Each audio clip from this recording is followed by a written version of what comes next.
I'll never forget the look on Vincent's face when the waiter approached his table with my handwritten note. Pure, unadulterated terror washed over him like a midnight storm hitting a calm shore. His emerald green eyes, the same ones that had whispered sweet lies to me that very morning, widened to the size of dinner plates. His confident smile, the one he'd been flashing at the stunning brunette across from him, crumbled into something resembling a deer caught in headlights. If there were Academy Awards given for best performance by a cheating husband caught absolutely red-handed, Vincent Hartwell would have swept every single category that evening at Bella Court, the most exclusive restaurant in downtown Millbrook. Before we dive back in, let us know in the comments where you're watching from. And if this story resonates with you, don't forget to subscribe, because tomorrow's story is something truly special I can't wait to share. But let me tell you something. The real performance, the truly Oscar-worthy act, wasn't Vincent's pathetic display of panic. It was mine. Sitting there in the shadows of that dimly lit restaurant, watching my husband of 12 years wine and dine another woman with money from our joint account, I had transformed from devastated wife to master, orchestrator of justice in the span of exactly 47 minutes. That's how long it took me to go from the woman who had kissed him goodbye at 7 a.m., wishing him luck on his emergency business dinner, to the woman who was about to serve him the most expensive meal of his life, a helping of truth with a side of consequences he'd never forget. The note was simple, elegant even, written on cream-colored stationery that I'd stolen from the restaurant's host stand while pretending to powder my nose. Just 14 words that would shatter the elaborate house of cards Vincent had been building for God knows how long. 14 words that would expose every lie, every excuse, every late night at the office for exactly what they were. The waiter, bless his heart, had understood immediately when I slipped him that folded piece of paper along with a crisp $100 bill. For the gentleman in the navy blazer at table 12, I'd whispered. And please, I'd love to see his reaction. What happened next was like watching a perfectly choreographed dance of destruction unfold in slow motion. Vincent's manicured fingers, the same hands that had traced my face that morning while promising me he'd be home by 9, trembled as he unfolded the paper. I watched from my strategic position behind the marble pillar as confusion morphed into recognition, recognition into horror, and horror into something that looked remarkably like a man realizing his entire world was about to collapse around him like a house of cards in a hurricane. His companion. And oh, wasn't she a vision in her scarlet red dress that probably cost more than most people's monthly rent? Leaned forward with concern written across her perfectly sculpted features. She was exactly the type Vincent had always claimed he found too high maintenance when we'd people watch together during happier times. Blonde hair cascading in Hollywood waves, lips painted the color of fresh blood, diamonds sparkling at her throat that caught the candlelight like fallen stars. Everything I wasn't, everything he'd apparently decided he wanted instead of the woman who had stood by him through law school, supported his dream of opening his own practice, and believed every single lie that had fallen from his silver tongue. The water glass slipped from Vincent's grasp as if his nervous system had simply forgotten how to function. Crystal shattered against the marble floor with a sound that seemed to echo through my soul, each shard reflecting the fractured pieces of what I had once believed was an unbreakable marriage. Other diners turned to look, some with mild curiosity, others with the kind of voyeuristic interest that people have when they sense drama unfolding in real time. But Vincent wasn't looking at the broken glass. He wasn't looking at his dinner companion's increasingly concerned expression. He wasn't even looking at the note that had caused this spectacular meltdown. No, his eyes were frantically scanning the restaurant like a trapped animal searching for an escape route, because somewhere in his cheating heart, he knew exactly who had sent that message. He knew I was there, watching, waiting, orchestrating this moment with the precision of a master chess player moving her pieces into position for checkmate. That's when I decided to give him what he was looking for. I stood up from my table, emerging, from behind the pillar like a ghost materializing from the shadows, and our eyes met across that crowded restaurant. In that electric moment of recognition, I saw 12 years of marriage flash through his expression. Our wedding day, our first apartment, the promises we'd made, the dreams we'd shared, the life we'd built together that he had apparently decided wasn't enough. But I also saw something else in those familiar green eyes. The dawning realization that the woman he'd underestimated, the wife he'd taken for granted, the partner he'd betrayed so callously was not going to go quietly into the night. I was not going to disappear with a whimper and a settlement agreement. I was not going to make this easy for him. I raised my wine glass, a beautiful Bordeaux that I'd ordered specifically for this moment, in a mock toast. The gesture was subtle enough that other diners might have mistaken it for a friendly acknowledgement, but Vincent knew better. He understood exactly what that raised glass meant. Game over, darling. Checkmate. Your move. And then, with the kind of grace that comes from righteous fury and 12 years of practicing law alongside him, I turned and walked toward the exit, my heels clicking against the marble floor like a countdown timer marking the end of his comfortable existence. I didn't run. I didn't cause a scene. I didn't give him or his mistress the satisfaction of seeing me break down, because this wasn't the end of my story. This was just the beginning of his reckoning. It took a lot of care and time to prepare and narrate this for you. So if you're enjoying it, a quick subscribe really helps and means the world to us. All right, let's get back to it. Let me back up and properly introduce myself. I'm Sophia Hartwell, and until exactly 4 hours before that moment at Bellacourt, I was just a devoted wife who believed her 12-year marriage was built on a foundation of mutual respect, shared dreams, and unshakable trust. I was the woman who still got butterflies when Vincent walked through our front door after a long day at his law firm. The same woman who had spent the last decade and a half believing that we were partners in every sense of the word, in business, in life, in love. I was a successful family therapist with my own practice in the heart of Millbrook's medical district, helping couples navigate their relationship challenges while ironically remaining completely blind to the cracks forming in my own marriage. How's that for professional irony? Every day, I sat across from husbands and wives who couldn't communicate, who had grown apart, who struggled with trust issues, and I guided them back to each other with the confidence of someone who believed she had it all figured out. Meanwhile, my own husband was living a double life right under my expertly trained nose. Vincent and I had met during our final year at Westfield University. He was the charismatic law student who could charm professors and classmates alike with his quick wit and those devastating green eyes. I was completing my master's in psychology, drawn to his intelligence and what I foolishly believed was his integrity. Our courtship was a whirlwind of late-night study sessions, philosophical debates over coffee, and dreams of changing the world together. He was going to be a defense attorney fighting for justice, and I was going to heal families. We were going to be a power couple, making Millbrook a better place. One case, one family at a time. And for a while, it seemed like we were living that dream. Vincent established Hartwell & Associates 5 years after graduation, specializing in corporate law, rather than the criminal defense he'd originally planned. But success was success. The money was better, he'd reasoned, and we could do more good in the world if we were financially secure first. I opened my practice 3 years later, focusing on marriage and family counseling. We bought the beautiful colonial house on Elmwood, drive with the white picket fence and the garden where I spent Saturday mornings tending to roses that Vincent would surprise me with throughout the week, cutting fresh bouquets for my office. We were the couple other people envied. The Hartwells who hosted dinner parties where Vincent's lawyer colleagues would mingle with my therapist friends, creating a perfect blend of intellect and warmth.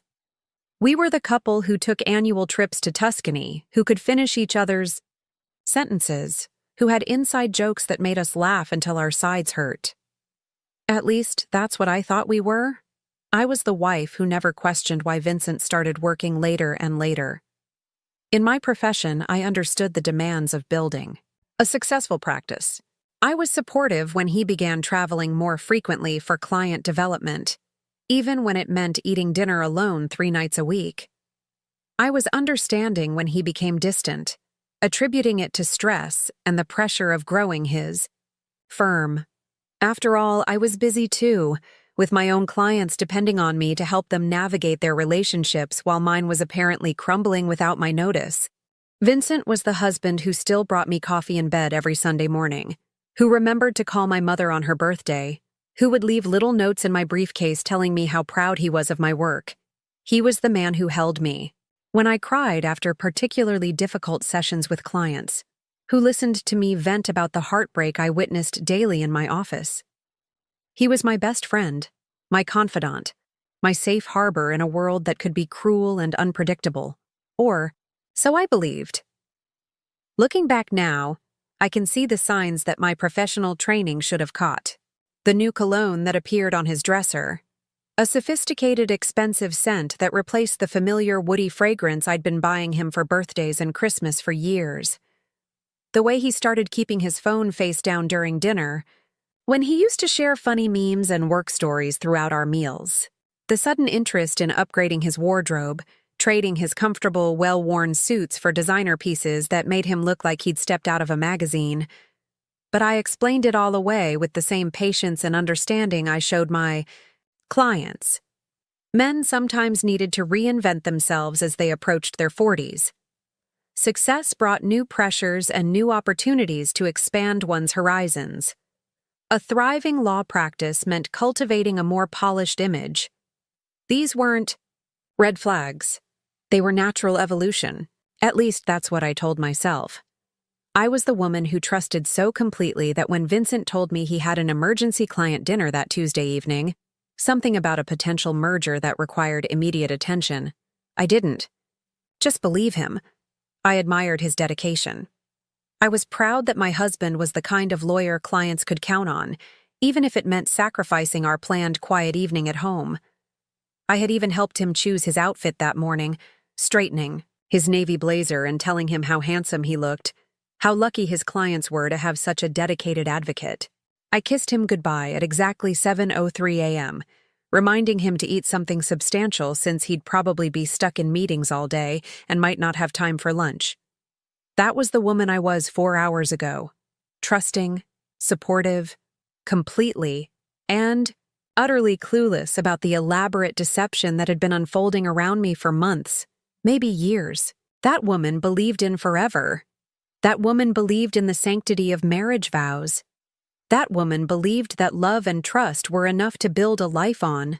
But that woman was about to die a very sudden, very brutal death. The call that shattered. My world came at 2:47 p.m. on a Tuesday afternoon, right in the middle of my session with the Parkers, a couple struggling with infidelity issues.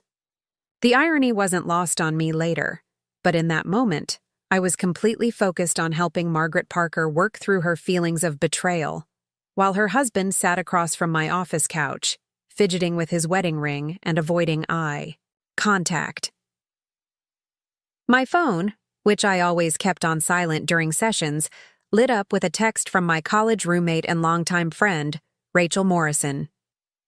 Rachel lived in Boston now, working as a marketing executive for a tech company, but she was in town for a conference and had planned to surprise Vincent and me with dinner later that week. What she saw instead would change everything. The session, with the Parkers, wrapped up at 3:15, and as soon as they left my office, I checked my phone. Rachel's message was brief, but devastating. Sophia, I'm at Bellacourt for a business lunch. I just saw Vincent here with a woman. They're not talking business. I'm so sorry. I didn't know if I should tell you, but I couldn't not tell you. Call me. My hands started trembling before my brain could fully process what I was reading. Vincent was supposed to be at his office, preparing for tonight's emergency client dinner. Bellacourt was on the opposite side of town from his law firm, in the arts district where expensive restaurants catered to people celebrating special occasions or conducting very personal business. It wasn't the kind of place you took clients, unless you were trying to impress them in ways that had nothing to do with legal expertise. I stared at those words on my screen until they blurred together. With a woman. Not talking business. The clinical part of my brain, the part trained to help people process trauma and betrayal, tried to kick in with rational explanations. Maybe it was a colleague. Maybe it was a client who preferred meeting in neutral upscale locations. Maybe Rachel was mistaken about the nature of their interaction.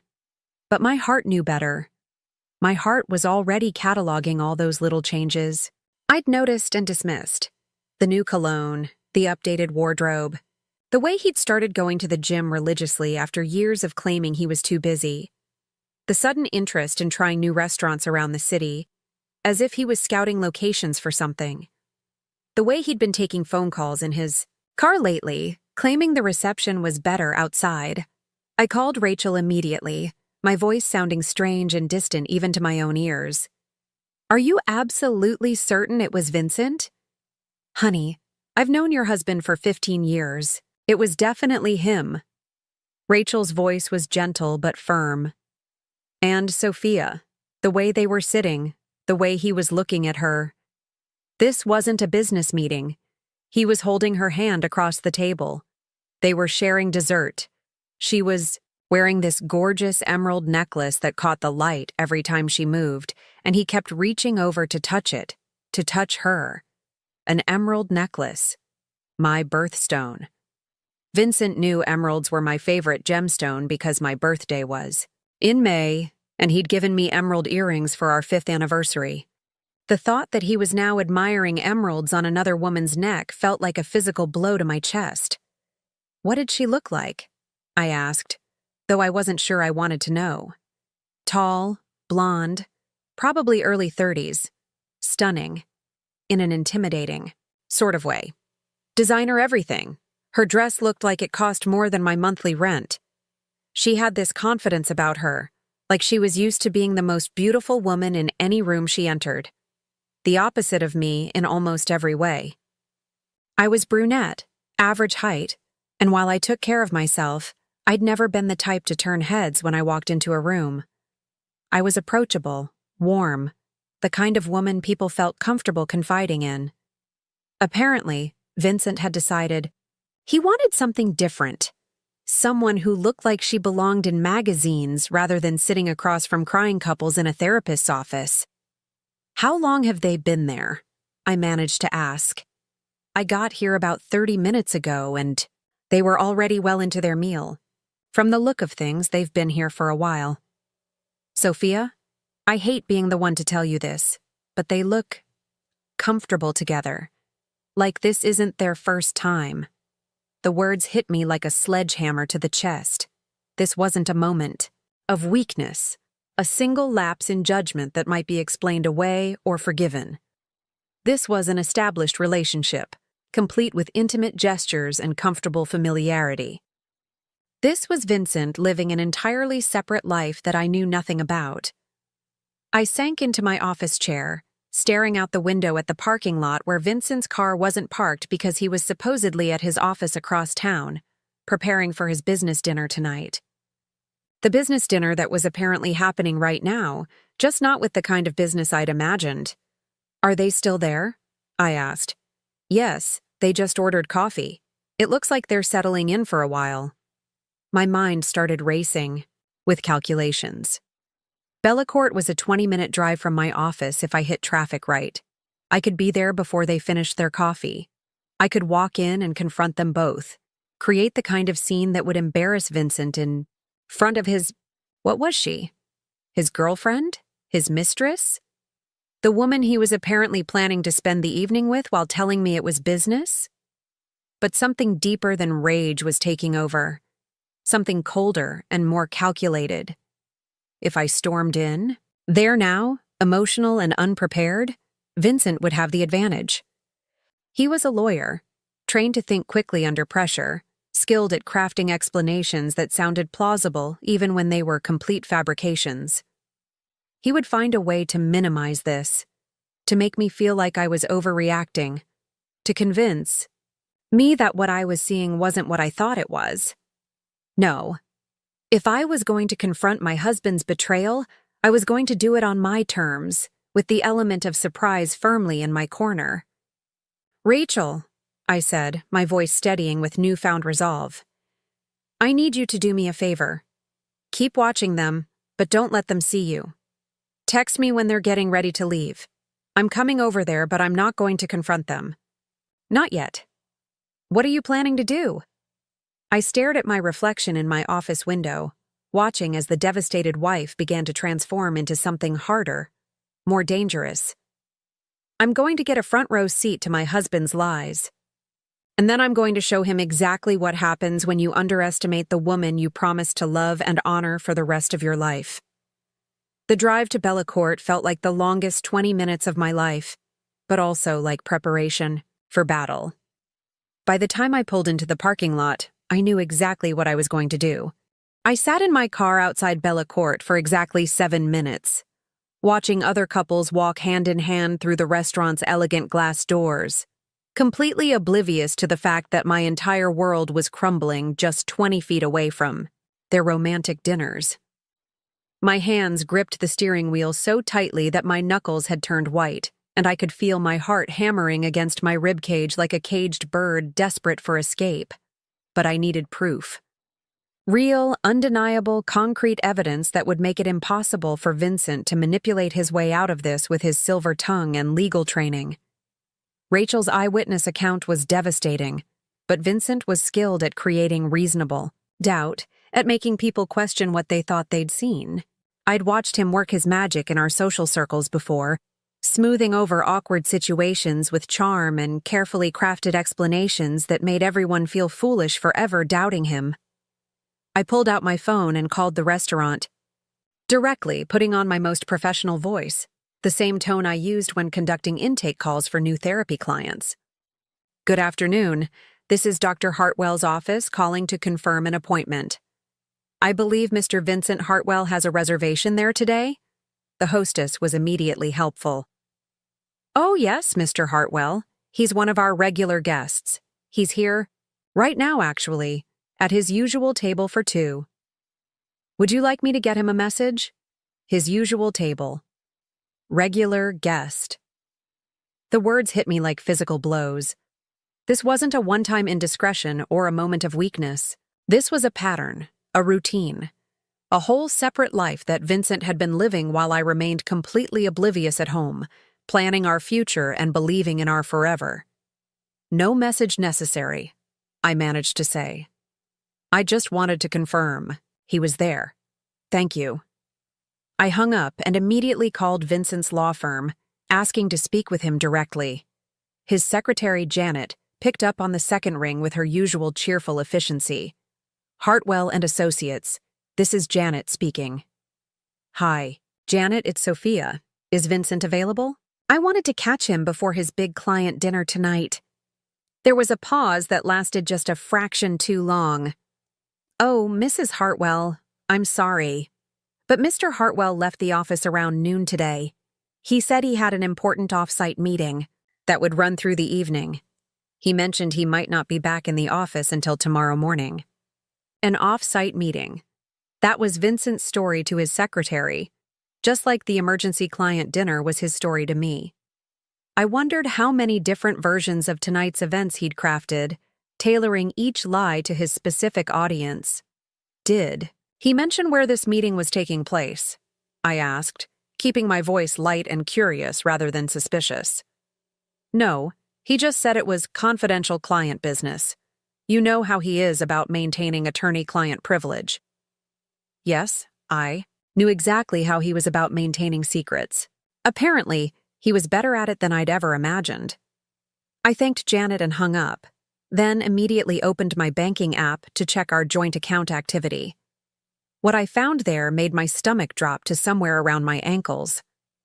Over the past 3 months, there had been regular charges to Bellacourt, always for exactly 2 people, always on Tuesday afternoons, always charged to our joint credit card. The same card I used to buy groceries and pay for my office supplies, blissfully unaware that I was also funding my husband's affair. But that wasn't the worst part. As I scrolled through the charges, I found a pattern of expenditures that painted a picture of a double life so elaborate it would have impressed fiction writers. Jewelry purchases from Tiffany & Co., charges to La Perla, an upscale lingerie boutique, flowers from the most expensive florist in Millbrook, delivered to an address I didn't recognize, hotel charges for the Grandview Resort, a luxury spa destination, about an hour outside the city, always booked for romantic weekend packages. My hands were shaking so badly I could barely hold my phone steady. Every purchase was a betrayal, every charge a lie, every transaction proof that while I'd been building what I thought was our life together, Vincent had been building a completely separate existence with someone else. I screenshot every suspicious charge, methodically building a digital file of evidence that no amount of Vincent's legal expertise could explain away. The emerald necklace Rachel had mentioned? There it was. A $4,200 charge to Morrison Fine Jewelry from 2 weeks ago. The same week, Vincent had told me he was too busy with work to celebrate our wedding anniversary properly, promising we'd do something special when things calmed down at the firm. The lingerie purchases made me physically nauseous. Vincent hadn't bought me anything intimate in years, claiming he wasn't good at picking out those kinds of things. Apparently, he'd developed quite the talent when shopping for someone else. Called Morrison Fine Jewelry next, again using my professional voice. Hi, this is Dr. Hartwell calling about a recent purchase my husband made. Vincent Hartwell? I believe he bought an emerald necklace about 2 weeks ago. The sales associate was immediately enthusiastic. Oh, yes. Mr. Hartwell is such a romantic. He's been in several times over the past few months, always looking for something special for his girlfriend. The emerald necklace was a particularly beautiful piece. He said green was her favorite color because it matched her eyes. Her favorite color. Her eyes. Not mine. Vincent knew perfectly well that my eyes were brown and that emeralds were special to me because of my birthday, not my eye color. He'd created an entirely new romantic narrative with this woman, complete with intimate details and personal preferences that had nothing to do with his wife. He mentioned they were celebrating a special milestone. The sales associate continued cheerfully. 6 months together, I think he said. He was very specific about wanting something that would commemorate the occasion properly. 6 months. Vincent had been maintaining this relationship for half a year, long enough to establish anniversaries and milestones worth celebrating with expensive jewelry. While I'd been worrying about his stress levels and increased work hours, he'd been falling in love with someone else. I thanked the jeweler and hung up, then sat in my car staring at the restaurant entrance, processing the magnitude of what I'd discovered. This wasn't an affair. It was a complete alternate life. Vincent hadn't just betrayed our marriage. He'd systematically constructed an elaborate deception that involved our finances, our time, and apparently our future. My phone buzzed with another text from Rachel. They're asking for the check. Looks like they're getting ready to leave soon. Are you here yet? I looked up at Bellacourt's elegant facade, its warm lighting spilling onto the sidewalk where other couples were arriving for their own dinners, their own celebrations, their own presumably honest relationships. In a few minutes, Vincent would walk out of that restaurant with his mistress, probably planning to head back to whatever hotel room he'd booked for their evening together, completely unaware that his wife was sitting 50 feet away with enough evidence to destroy the careful fiction he'd been living. But I wasn't going to confront them in the parking lot like some desperate, hysterical wife. I had a better idea. A much better idea. I texted Rachel back. I'm here. When they leave, follow them discreetly and let me know where they go next. I'm going inside to have a little chat with their waiter. It was time to turn Vincent's own romantic evening against him. I waited exactly 12 minutes after Rachel texted me that Vincent and his mistress had left the restaurant, giving them enough time to clear the immediate area before I made my entrance. During those 12 minutes, I transformed myself from devastated wife into calculated strategist, checking my appearance in the rearview mirror and applying a fresh coat of lipstick with hands that had finally stopped trembling. The woman who stepped out of that car was not the same woman who had answered Rachel's devastating phone call 2 hours earlier. This woman had purpose. This woman had a plan. The hostess at Bellacourt greeted me with the kind of polished warmth that expensive restaurants cultivate like a fine wine.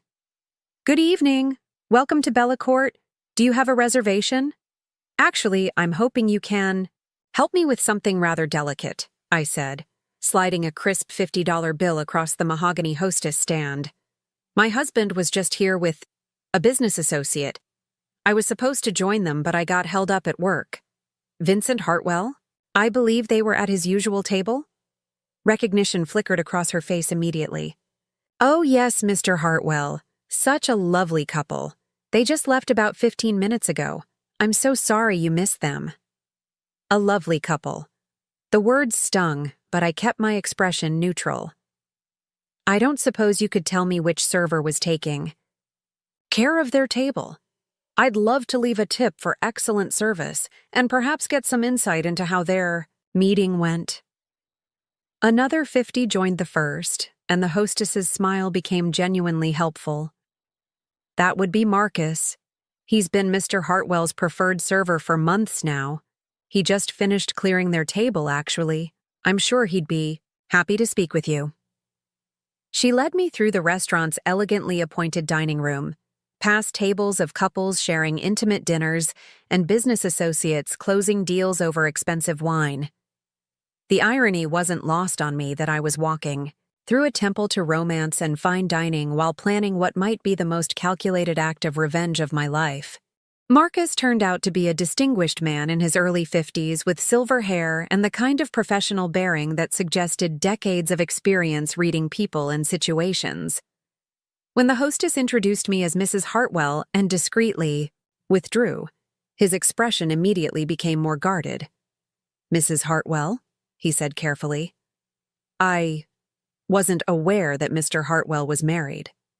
The admission hit me like a physical blow, but I'd prepared myself for this. Of course, Vincent hadn't mentioned having a wife. That would have complicated his romantic narrative considerably. "I can see this is awkward," I said, keeping my voice steady and professional. "I'm not here to create a scene or put you in an uncomfortable position. I'm here because I need to understand exactly what my husband has been doing with his Tuesday afternoons." Marcus glanced around the restaurant nervously, clearly weighing his options. The professional in him wanted to maintain client confidentiality, but the human in him was obviously struggling with the moral implications of what he'd been witnessing. "Perhaps we could speak privately?" I suggested, gesturing toward a quiet corner booth that had just been vacated. "I promise you, I'm not looking to cause trouble for you or the restaurant. I just need the truth." We sat across from each other, in the dimly lit booth, and I could see Marcus making his decision. Finally, he leaned forward slightly and spoke in a low voice. "Mrs. Hartwell, I've been serving your husband and Ms. Crawford for approximately 6 months now. They come in every Tuesday at exactly 2:30. Always request the same corner table. Always order the same bottle of wine to start. In my experience, that level of routine suggests, well, an established relationship, Ms. Crawford." Finally, the mystery woman had a name. It felt strange to put such a normal, everyday surname on the person who had unknowingly helped destroy my marriage. "Can you tell me about their behavior together?" I asked. "I need to understand the nature of their relationship." Marcus looked uncomfortable, but continued. "They're very affectionate, hand-holding, intimate conversation, the kind of body language you see with couples who are deeply involved with each other. Ms. Crawford often wears jewelry that your husband comments on admiringly. Last week, I overheard him telling her how beautiful she looked in the emerald necklace he'd given her. The emerald necklace. Hearing about it from a third party made it somehow more real, more devastating. Vincent had been sharing intimate moments with this woman, buying her jewelry, creating memories that had nothing to do with our marriage. Have you overheard any of their conversations? I pressed gently. Marcus hesitated, then seemed to make a decision. Mrs. Hartwell, I want you to know that I've served many couples over the years, and I can usually tell the difference between casual dating and serious relationships. Your husband and Ms. Crawford, they talk about the future. I've heard discussions about weekend trips, about meeting each other's friends, about plans for the holidays. The holidays. Vincent and I had already started making Thanksgiving plans, discussing whether to host my parents or travel to see his family in Colorado. All while he was apparently making entirely different holiday plans with another woman. Is there anything else you think I should know? I asked. Marcus was quiet for a long moment, clearly wrestling with how much to reveal. Finally, he spoke again. 3 weeks ago, your husband asked me about private dining rooms. He said he was planning something special for Ms. Crawford's birthday. Next month, something that required absolute privacy and romance. He put down a deposit for our most exclusive suite. A birthday celebration. Private dining room. Vincent was planning elaborate romantic gestures for this woman while barely remembering to acknowledge my own birthday the month before with a hastily purchased bouquet from the grocery store. Marcus? I said, pulling out my phone and showing him a photo of Vincent and me from our last anniversary dinner. I need you to do something for me, and I'll make it worth your while. He studied the photo, his expression growing increasingly troubled as he recognized Vincent. What do you need, Mrs. Hartwell? Next Tuesday, when they come in for their usual lunch, I want you to deliver a message to my husband. A very specific message that I'm going to write out for you. I reached into my purse and pulled out a small notebook and pen. But first, I need you to tell me everything you remember about their conversations. Every detail, every plan they've made, every intimate moment you've witnessed. For the next 20 minutes, Marcus provided me with a devastating catalog of my husband's secret life. Weekend getaways to wine country that coincided with Vincent's supposed business trips. Discussions about Ms. Crawford's job at a marketing firm downtown, which explained how they'd likely met during some professional interaction. Plans for a Christmas vacation to Aspen that sounded remarkably similar to the trip Vincent had suggested we take together. Most painfully, Marcus had overheard Vincent telling Ms. Crawford about his unhappy marriage to a woman who was more like a roommate than a wife, someone who was too focused on her career to nurture their relationship. The lies were so elaborate, so detailed, that I realized Vincent had been crafting this alternate narrative for months, maybe longer. As Marcus spoke, I took careful notes, building a comprehensive picture of the life Vincent had been living without me. Every detail would be useful for what I was planning. Every overheard conversation another piece of ammunition for the confrontation I was orchestrating. When he finished, I looked up from my notes and met his eyes.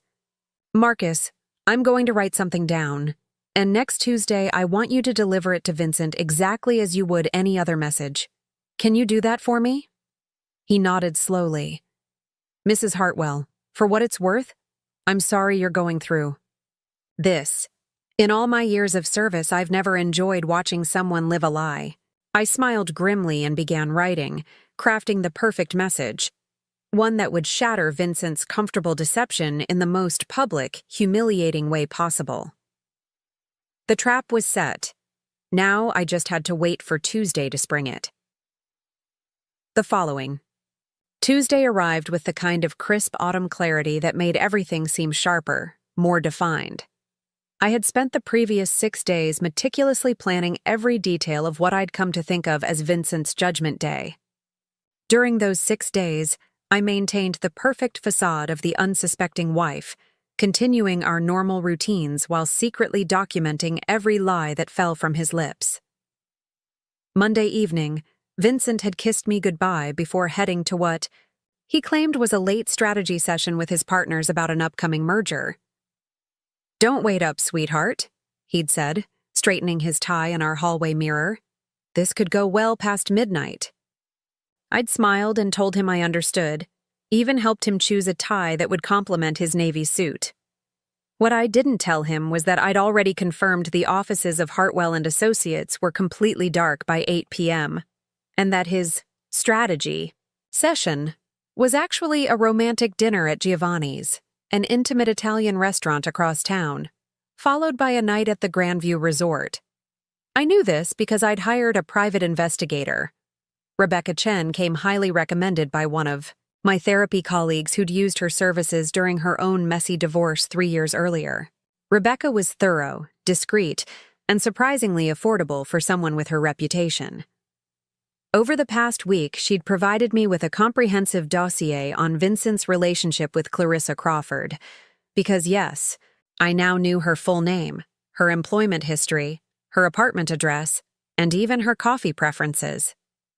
Clarissa was 32 years old, a senior marketing director at Pinnacle Communications, divorced with no children, and according to Rebecca's investigation, completely unaware that Vincent was married. The photos Rebecca had taken showed a woman who was genuinely happy, laughing at Vincent's jokes, gazing at him with the kind of adoration I remembered feeling during our early years together. In a twisted way, I almost felt sorry for her. She was as much a victim of Vincent's deception as I was, just from a different angle. But sympathy would have to wait. Today was about justice. I arrived at Bella Court at exactly 2:15 p.m., 15 minutes before Vincent and Clarissa's usual arrival time. I'd chosen my outfit carefully, a sleek black dress that made me look professional and intimidating, paired with the pearl necklace Vincent had given me for our 10th anniversary. If I was going to confront my husband's betrayal, I was going to look like the successful, confident woman I'd become despite his lies. Marcus spotted me immediately as I entered the restaurant. We'd spoken twice more over the past week, once when I came in to review the seating arrangements and again yesterday to confirm the final details of our plan. He approached me with the kind of nervous energy that suggested he understood the gravity of what we were about to do. "Mrs. Hartwell," he said quietly, guiding me toward a table that offered a perfect view of Vincent's usual corner booth, while keeping me partially concealed behind a decorative column. "Everything is arranged exactly as you requested. Table 12 is prepared, and I have your message ready." I reached into my purse and pulled out an envelope containing a generous tip for Marcus, along with a handwritten note expressing my gratitude for his help. "Remember," I said, "wait until they've ordered their wine and settled into conversation. I want them relaxed and comfortable before you deliver the message." Marcus nodded and withdrew to attend to his other tables, leaving me alone with my thoughts and my racing heart. Despite all my preparation, despite the careful planning and the evidence I'd gathered, I still felt the weight of what I was about to do. In a few minutes, I would detonate a bomb in the middle of Vincent's carefully constructed double life, and there would be no going back. At 2:31 p.m., Vincent walked through Bella Court's front door, and my breath caught in my throat despite everything I knew, everything I'd prepared for. He looked handsome and confident, wearing the charcoal gray suit I'd helped him pick out last Christmas, his hair perfectly styled, his smile bright with anticipation. For just a moment, seeing him like this, I could almost understand why Clarissa had fallen for him. Vincent had always been charming when he wanted to be. Clarissa appeared beside him seconds later, and I had to admit that the photographs Rebecca had taken didn't do her justice. She was stunning in person, tall and elegant in a way that spoke of expensive personal trainers and regular spa treatments. Her blonde hair fell in perfect waves past her shoulders, and she wore a burgundy dress that probably cost more than most people's monthly salary. The emerald necklace, my emerald necklace, purchased with my money, caught the restaurant's ambient lighting and sparkled like captured starlight against her pale skin. But it was their body language that truly drove home the reality of their relationship. Vincent's hand rested possessively on the small of her back as they followed the hostess to their table. Clarissa leaned into him naturally, comfortably, the way couples do when they've moved past the awkward early stages of romance into something deeper and more intimate. When they were seated, Vincent immediately reached across the table to take her hand, bringing it to his lips in a gesture that had once been reserved exclusively for me.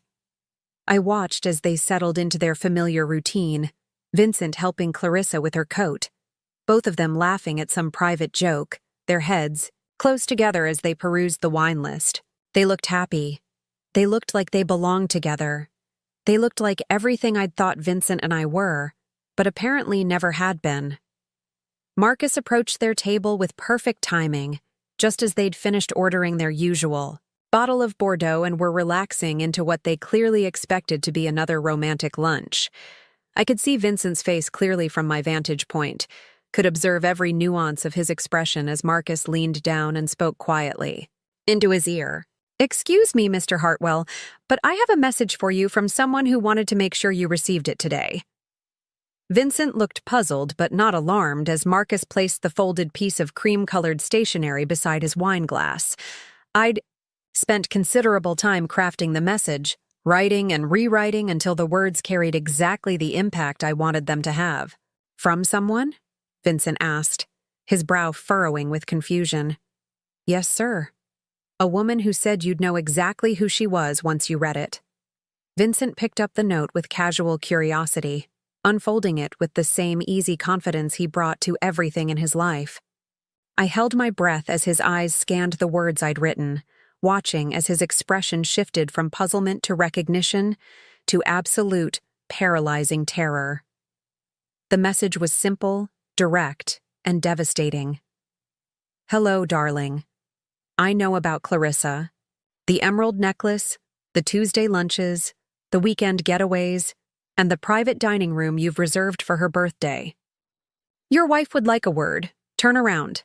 And that's when I stood up from behind the column and let him see me, wine glass raised in a mock toast, my smile sharp enough to cut glass.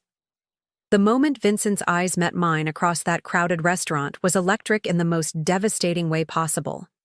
I watched 12 years of marriage flash across his face in real time. Our wedding day, our first apartment, lazy Sunday mornings, shared dreams, whispered promises.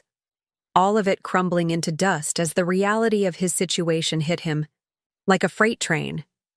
His face went through a spectacular transformation that would have been almost comical if it weren't destroying my life. The casual confidence drained away first, replaced by confusion, then dawning horror, and finally something that looked remarkably like a cornered animal, realizing there was no escape route. His hand, still holding my note, began to tremble so violently that the paper rustled audibly in the restaurant's refined atmosphere. Clarissa, oblivious to the drama unfolding, leaned forward with concern etched across her beautiful features. "Vincent, what's wrong? You look like you've seen a ghost." A ghost. How perfectly appropriate, because the woman Vincent thought he'd safely tucked away in his other life, the wife he'd convinced Clarissa didn't really exist in any meaningful way, had just materialized to haunt his carefully constructed paradise. "Vincent," Clarissa pressed, her voice taking on an edge of worry. "Who sent that note? What does it say?" I could see Vincent's lawyer brain desperately trying to formulate some explanation, some way to minimize the catastrophe that was unfolding. But for once in his silver-tongued life, words seemed to have completely abandoned him. He opened his mouth, closed it, opened it again like a fish gasping for water. That's when I decided to help him out.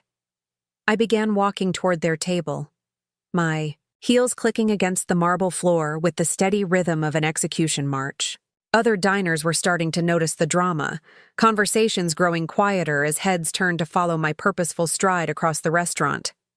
Vincent tracked my approach with the kind of horrified fascination people have when watching an avalanche bearing down on them. "Hello, sweetheart," I said when I reached their table, my voice carrying just enough warmth to sound loving while being cold enough to freeze hellfire. "I hope you don't mind me interrupting your romantic lunch." Clarissa's head snapped up, her green eyes, the ones Vincent had apparently written poetry about, according to Rebecca's surveillance reports, widening with confusion. "I'm sorry, do we know each other?" "We haven't been formally introduced," I replied, extending my hand with perfect social grace. "I'm Sophia Hartwell, Vincent's wife." The words hit Clarissa like a physical blow. Her face went pale beneath her expertly applied makeup, and I could see her mind racing to process this impossible information. "Wife?" she repeated, the word barely above a whisper.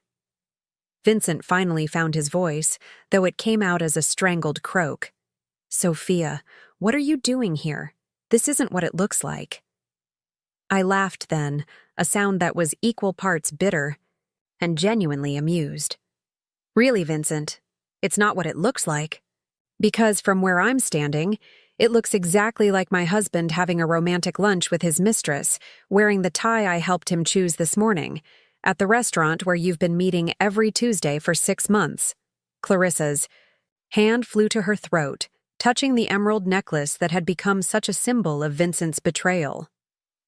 "Vincent, you told me you were divorced. You said your marriage ended years ago, that you were just waiting for the paperwork to be finalized. Did he now?" I turned my attention to Clarissa, and despite everything, I felt a stab of genuine sympathy for her. "That's interesting, because we renewed our vows just 18 months ago, in Hawaii. I have pictures if you'd like to see them." The restaurant had grown noticeably quieter, other diners now openly staring at our table as the drama unfolded. Marcus hovered nearby, clearly torn between professional discretion and morbid fascination. Vincent made one last desperate attempt to regain control of the situation. "Sophia, please, can we discuss this privately? This isn't the place for..." "For what, Vincent? For honesty? For truth? For acknowledging that you've been living a double life while I've been planning our future?" I pulled out my phone and scrolled to the screenshots I'd taken of our bank statements.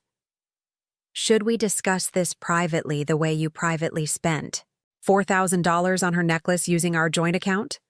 Or the way you privately booked romantic getaways while telling me you were on business trips?" Clarissa's face had gone from pale to a sickly shade of green. "Vincent, is this true? Are you really married? Are you really still living with her?" "It's complicated," Vincent said weakly. "No, it's really not," I interjected. "It's actually quite simple. Vincent is married to me. We live together in the house on Elmwood Drive. We share a bed, a bank account, and until about a week ago, I thought we shared a future. The only complicated part is how he managed to convince you otherwise." Clarissa stood up abruptly, her chair scraping against the floor with a harsh sound that echoed through the suddenly quiet restaurant. "I need to go," she said, her voice shaking. "I can't. This is insane. Vincent, you told me she was basically a stranger, that you hadn't been intimate in years, that you were just waiting for the right time to file divorce papers. We made love last Sunday morning," I said quietly, watching Vincent flinch as if I'd struck him. "Right after he brought me coffee in bed and told me how much he loved me." I reached into my purse and pulled out an envelope containing a generous tip for Marcus, along with a handwritten note expressing my gratitude for his help. "Remember," I said, "wait until they've ordered their wine and settled into conversation.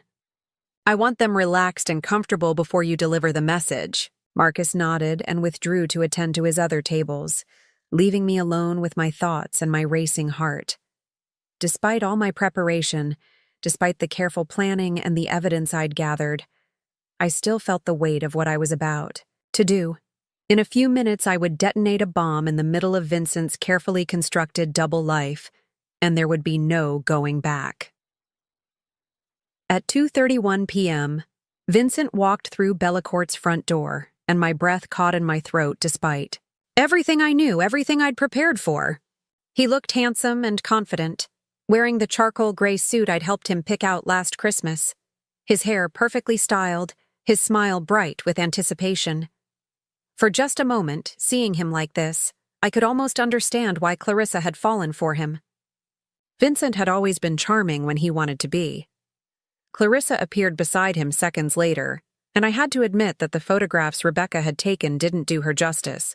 She was stunning in person, tall and elegant in a way that spoke of expensive personal trainers and regular spa treatments. Her blonde hair fell in perfect waves past her shoulders, and she wore a burgundy dress that probably cost more than most people's monthly salary.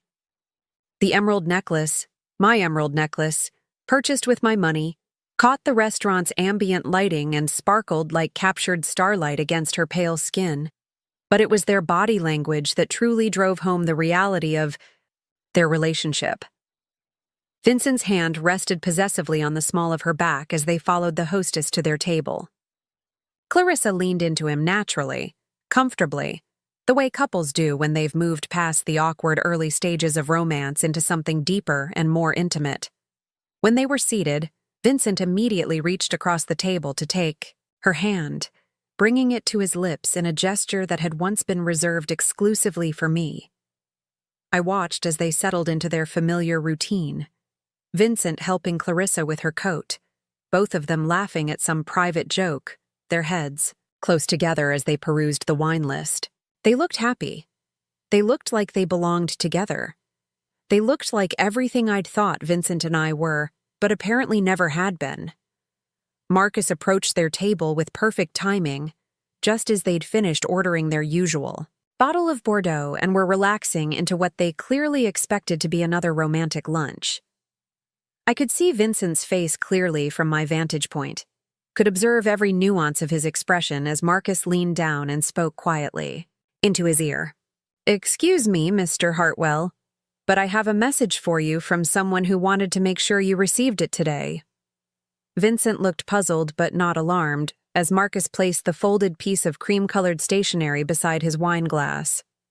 "I'd spent considerable time crafting the message, writing and rewriting until the words carried exactly the impact I wanted them to have." "From someone?" Vincent asked, his brow furrowing with confusion. "Yes, sir. A woman who said you'd know exactly who she was once you read it." Vincent picked up the note with casual curiosity, unfolding it with the same easy confidence he brought to everything in his life. I held my breath as his eyes scanned the words I'd written, watching as his expression shifted from puzzlement to recognition to absolute paralyzing terror. The message was simple, direct, and devastating. "Hello, darling. I know about Clarissa, the emerald necklace, the Tuesday lunches, the weekend getaways, and the private dining room you've reserved for her birthday. Your wife would like a word. Turn around." And that's when I stood up from behind the column and let him see me, wine glass raised in a mock toast, my smile sharp enough to cut glass. The moment Vincent's eyes met mine across that crowded restaurant was electric in the most devastating way possible. I watched 12 years of marriage flash across his face in real time. Our wedding day, our first apartment, lazy Sunday mornings, shared dreams, whispered promises. All of it crumbling into dust as the reality of his situation hit him, like a freight train. His face went through a spectacular transformation that would have been almost comical if it weren't destroying my life. The casual confidence drained away first, replaced by confusion, then dawning horror, and finally something that looked remarkably like a cornered animal realizing there was no escape route. His hand, still holding my note, began to tremble so violently that the paper rustled audibly in the restaurant's refined atmosphere. Clarissa, oblivious to the drama unfolding, leaned forward with concern etched across her beautiful features. "Vincent, what's wrong? You look like you've seen a ghost." A ghost? How perfectly appropriate. Because the woman Vincent thought he'd safely tucked away in his other life, the wife he'd convinced Clarissa didn't really exist in any meaningful way, had just materialized to haunt his carefully constructed paradise. "Vincent?" Clarissa pressed, her voice taking on an edge of worry. "Who sent that note? What does it say?"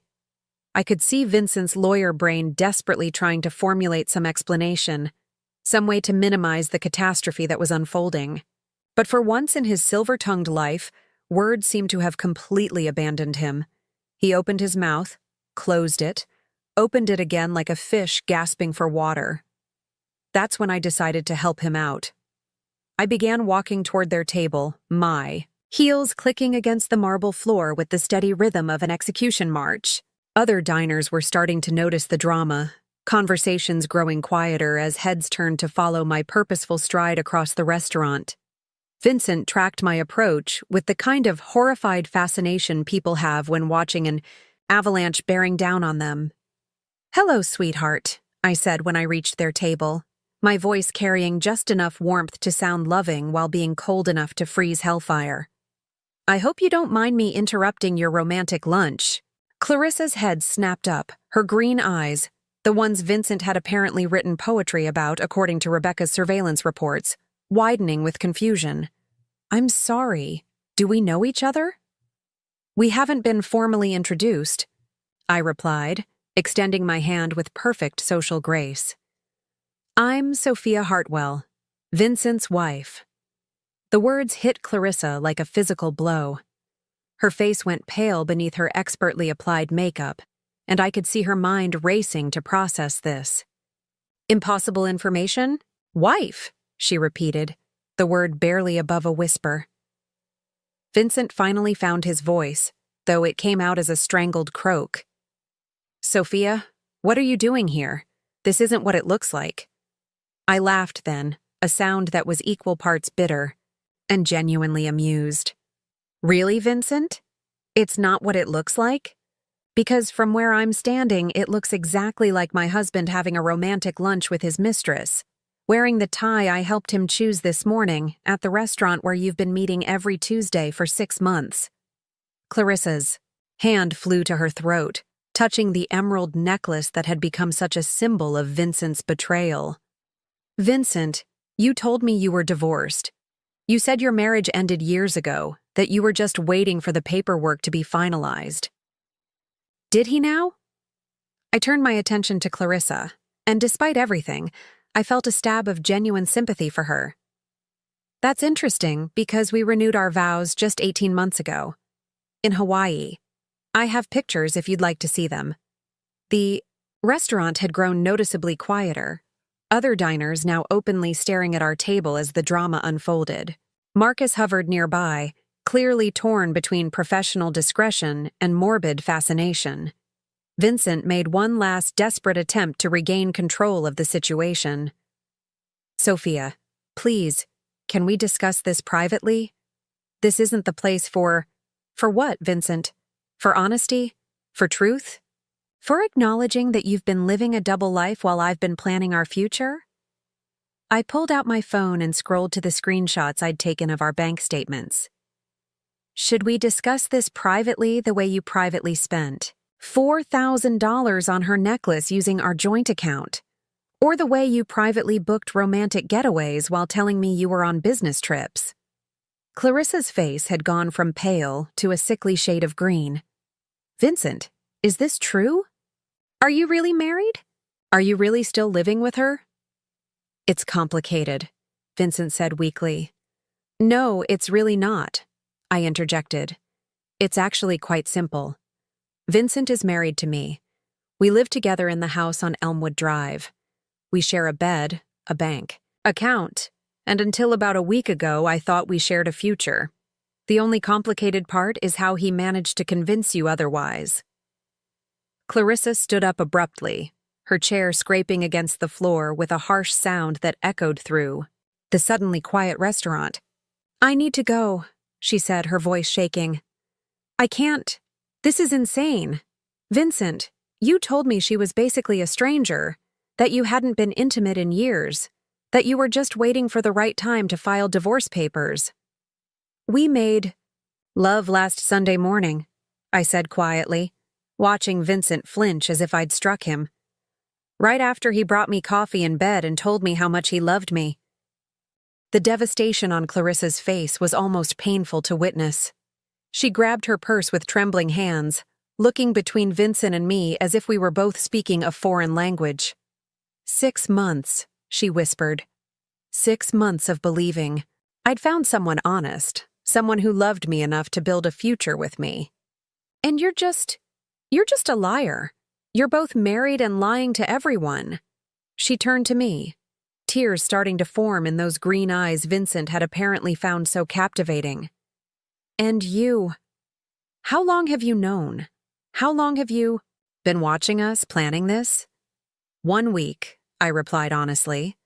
"I found out 1 week ago, and I've spent that time documenting every lie your boyfriend told both of us." Vincent finally seemed to find his spine, standing up and reaching for Clarissa's arm. "Clarissa, please, let me explain.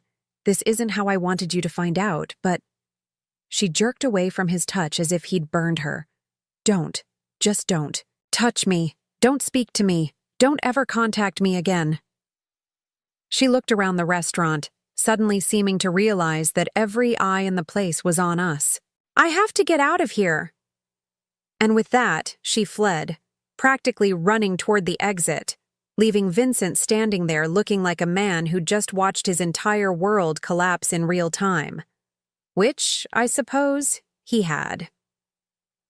I turned back to my husband, the man I'd loved for 12 years, the man I'd trusted with my heart, my future, and my financial security. "Well, Vincent," I said, my voice carrying clearly through the restaurant's stunned silence, "I believe you were about to explain how this isn't what it looks like." But Vincent just stood there, swaying slightly, looking like he might either vomit or faint. And for the first time since this nightmare began, I felt something that might have been satisfaction. Justice, it turned out. Tasted exactly like expensive wine and complete vindication.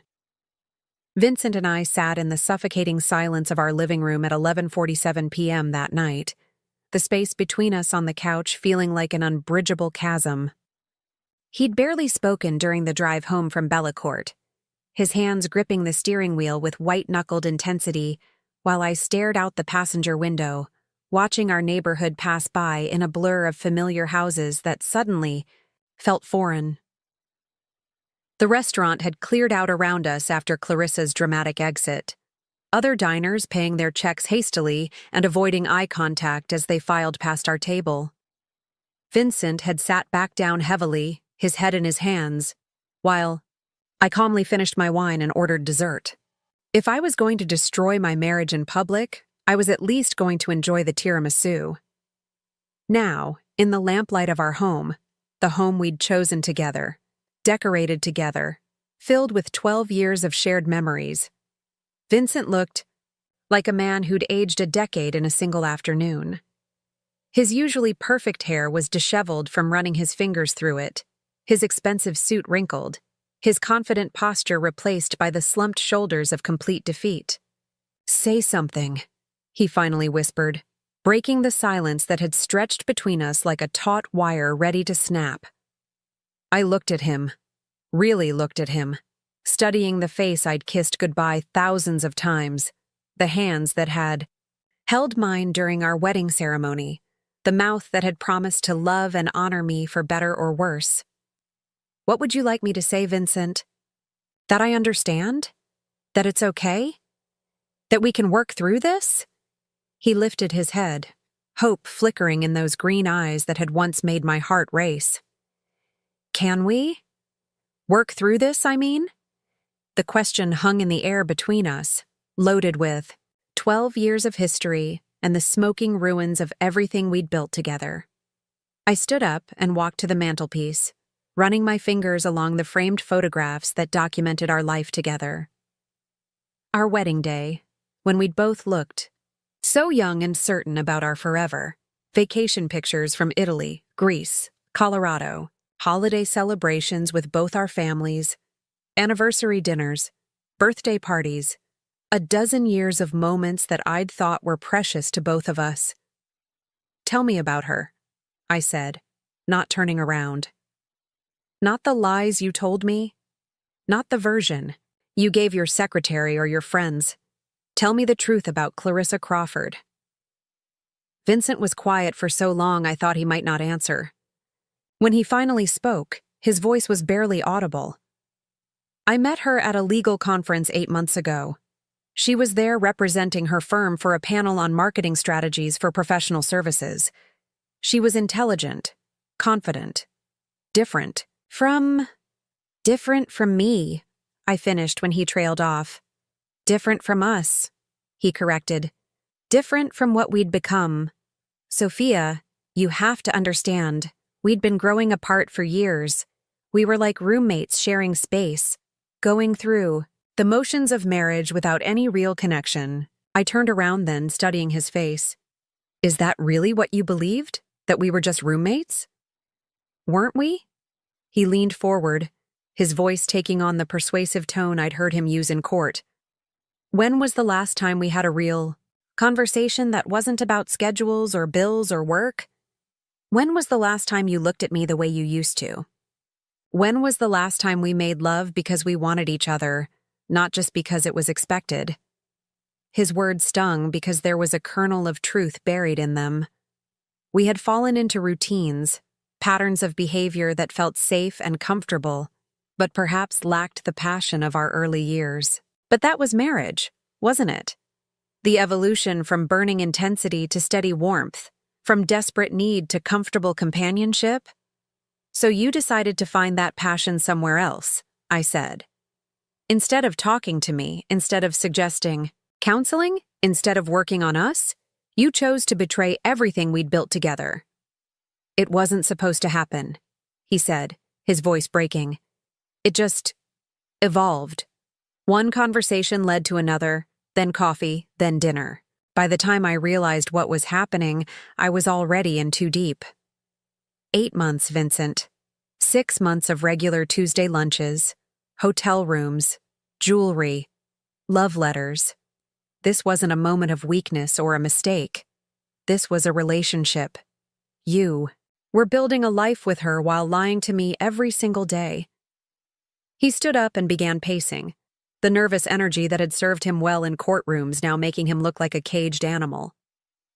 You want to know the truth? The complete, honest truth? I was happy with her. For the first time in years, I felt alive again. I felt desired, appreciated, interesting. Clarissa looked at me like I was the most fascinating man in the world, not just someone to split the mortgage with. The honesty was brutal, but I'd asked for it. And that justified the lies? The deception? Using our money to fund your affair? No, he said quickly. Nothing justifies that.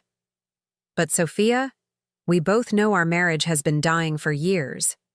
I found a way to feel alive again. By making me feel dead inside? I moved to the window, looking out at the garden where we'd planted roses together in happier times. Do you know what the worst part is, Vincent?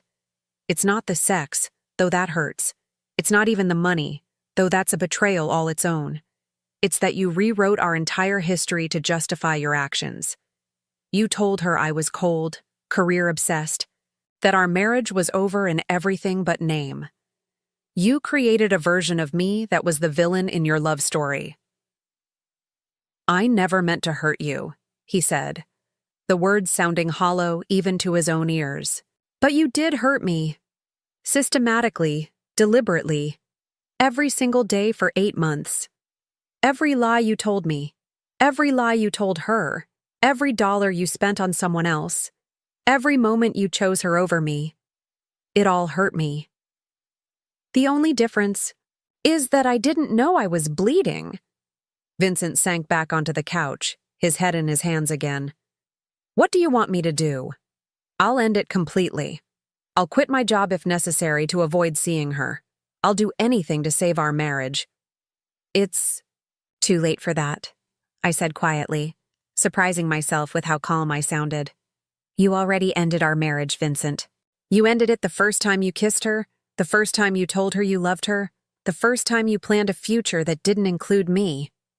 I'm just acknowledging what you made real months ago. Sophia, please.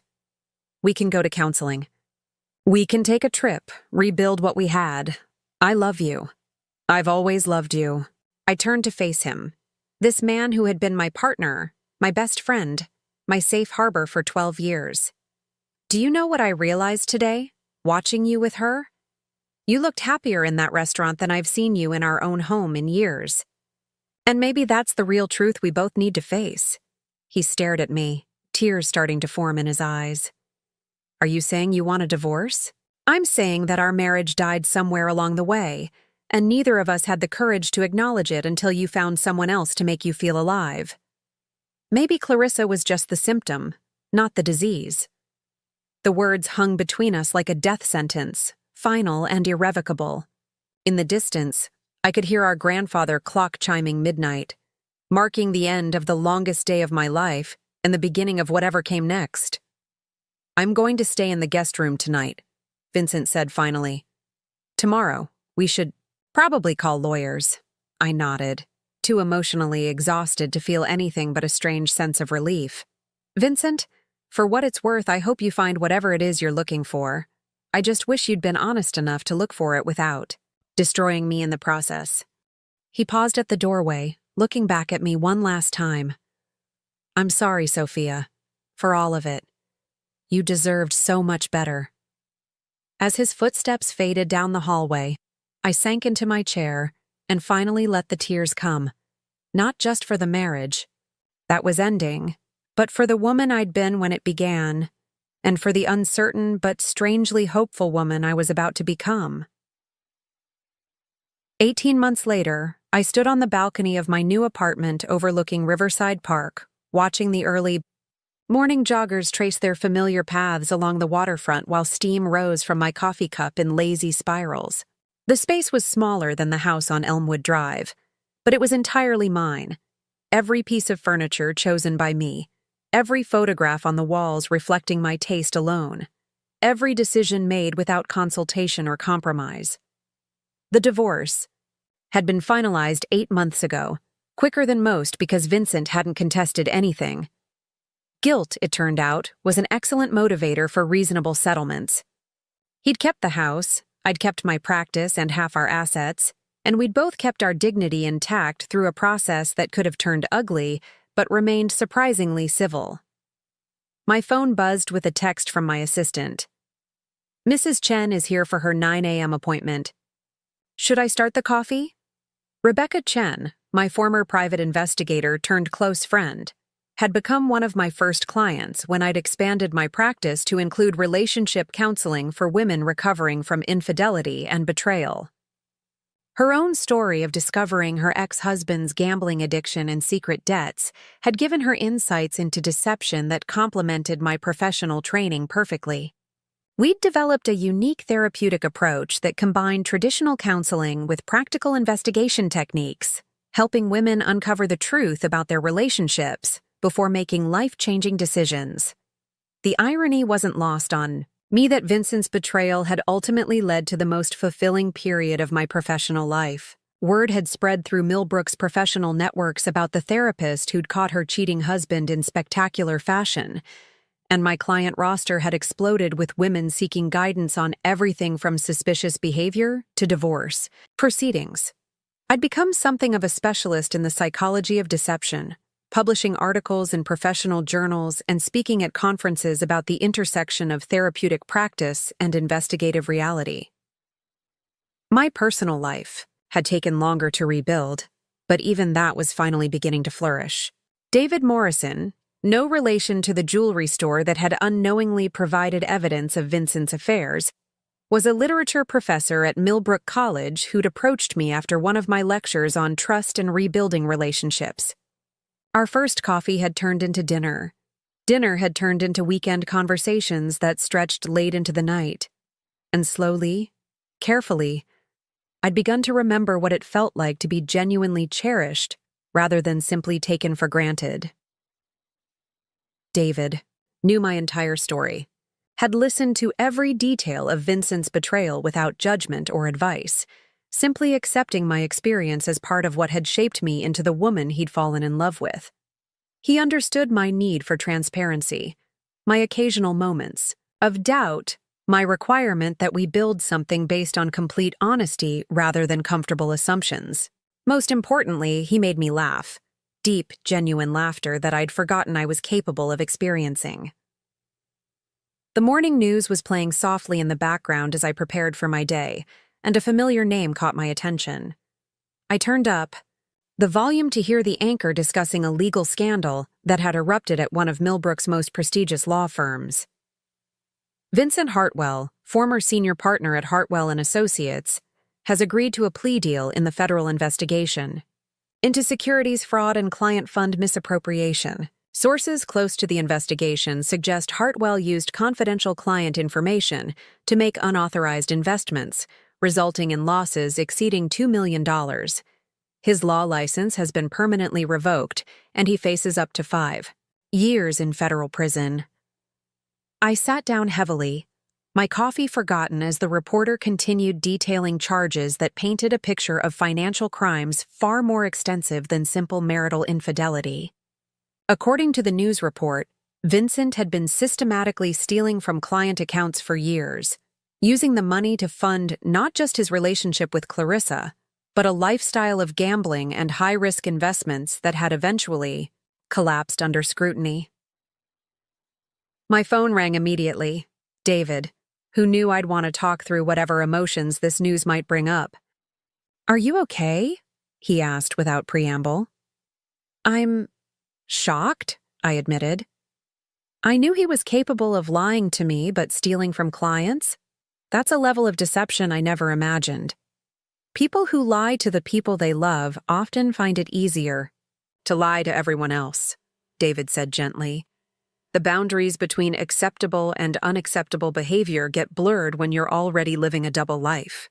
After we hung up, I found myself thinking about Clarissa Crawford, wondering how she'd processed the revelation that the man she'd fallen in love with was not just a cheating husband, but an actual criminal. According to the news reports, she'd been completely exonerated. Investigators had determined she'd been as much a victim of Vincent's deception as anyone else. Rebecca arrived for our session looking tired but determined, carrying the familiar folder that contained evidence of her latest case. A woman whose husband claimed to be working overtime while actually maintaining a secret apartment and a second family across town. "Did you see the news about Vincent?" she asked as we settled into my office. "Just now. It's surreal seeing your ex-husband's mugshot on the morning news. How do you feel about it?" It was a question I'd been asking myself since the story broke. Vindicated, I suppose, and grateful. If he'd been willing to steal from clients, what might he have eventually done to our joint accounts if I hadn't discovered the affair when I did? We spent the session discussing her current case, but my mind kept drifting to the woman I'd been 18 months ago, trusting, naive, completely unaware that the man I'd built my life around was capable of such extensive deception. That woman would have been devastated by this news, would have blamed herself for not seeing the signs, would have wondered what other truths about her life had been lies. But the woman I'd become felt something different. Deep, profound gratitude for the note I'd sent through Marcus that day at Bellacourt. That single act of courage had saved me from years of additional deception, had freed me to build a life based on truth rather than comfortable illusions. That evening, as David and I prepared dinner in my small but cheerful kitchen, I found myself thinking about the message I'd written all those months ago. 14 words that had ended one life and begun another. 14 words that had transformed me from victim to survivor to someone who now helped other women find their own courage to demand truth. "Penny for your thoughts?" David asked, noticing my contemplative mood. "I was thinking about second chances," I said, accepting the glass of wine he offered.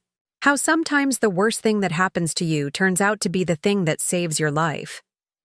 He smiled, the expression reaching his eyes in a way that reminded me daily what authentic love actually looked like. "To second chances, then," he said, raising his glass. "To second chances," I agreed, "and to the courage to write our own ending."